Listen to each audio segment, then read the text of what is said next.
بسم اللہ الرحمن الرحیم۔ نماز عشاء کے بعد ان کلمات کو پڑھنا مت بھولیں۔ جو کوئی شخص ان کلمات کا اہتمام کرتا ہے تو وہ گناہوں سے بخشش پاتا ہے اور اس کے لیے رزق کے دروازے کھول دیے جاتے ہیں۔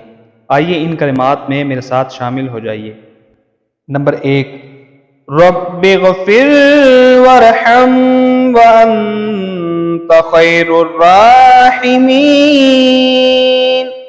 نمبر 2، اللہم اغفر لی ذنوبی خطئی وعمدی۔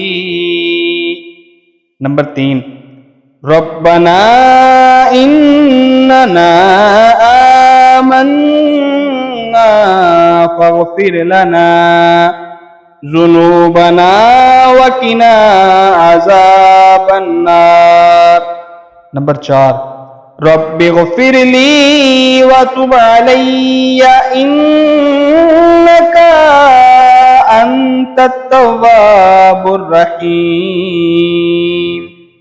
نمبر 5، سبحان اللہ والحمد للہ ولا الہ الا اللہ واللہ اکبر۔